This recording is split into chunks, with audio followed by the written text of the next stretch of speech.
Աշխարհի լավագույն լաբորատորիաներում հիմա իսկական հեղափոխություն է։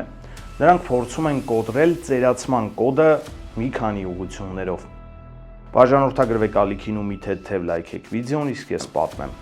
Առաջին մարդը, ով կապրի 150 տարի կամ գուցե ավելին, հնարավոր է հենց հիմա դիտում է այս տեսանյութը։ Ու սա արդեն վաղուց միայն գիտաֆանտաստիկա չէ։ Մինչև հիմա բժշկությունը պայքարում էր հետևանքների դեմ։ Մենք հիվանդանում էինք, բժիշկները փորձում էին բուժել մեզ, բայց հիմա մոտեցումը մի փոքր փոխվել է։ Գիտնականներն ասում են, իսկ ինչ, եթե մենք բուժենք հենց գլխավոր պատճառը՝ ծերացումը։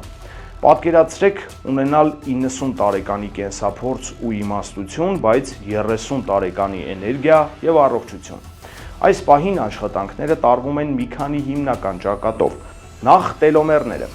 Մեր ԴՆԹ-ի ծայրերին կան հատուկ պաշտպանիչ հատվածներ, որոնք բջիջների կիսվելու ընթացքում անընդհատ կարճանում են, եւ դրանք վերջանում են, օրգանիզմը ծերանում է։ Հիմա փորձում են գտնել ձևը դադարեցնելու կամ դանդաղեցնելու այս process-ը։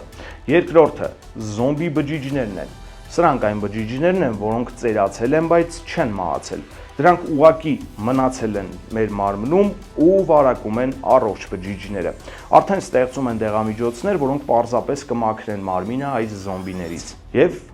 զարմանալի է, բայց 3D տպագրությունը։ Եթե մարդու օրգանը վնասվում է, ապագայում այն հնարավոր կլինի պարզապես փոխարինել նորով, ինչպես մեքենայի դետալը։ Գիտությունը մոտենում է սրան, բայց արդյոք մենք պատրաստ ենք։ Եթե մարդիկ ապրեն 150 տարի, աշխարհը գլխի վայր կշրջվի։ Ինչ կլինի մոլորակի ռեսուրսների հետ։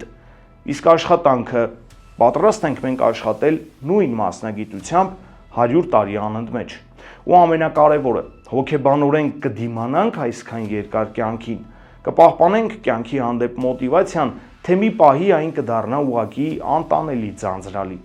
Մենք կանգնած ենք նոր դարաշրջանի շեմին, որտեղ 100 տարեկանը կարող է համարվել ուղղակի երիտասարդություն։ Իսկ դուք անձամբ կցանկանայիք ապրել 150 տարի։ Եթե այո, ինչ կանեիք այդքան ժամանակ։ Կիսվեք ձեր մտքերով մեկնաբանություններում եւ մի մոռացեք նաեւ բաժանորդագրվել ալիքին։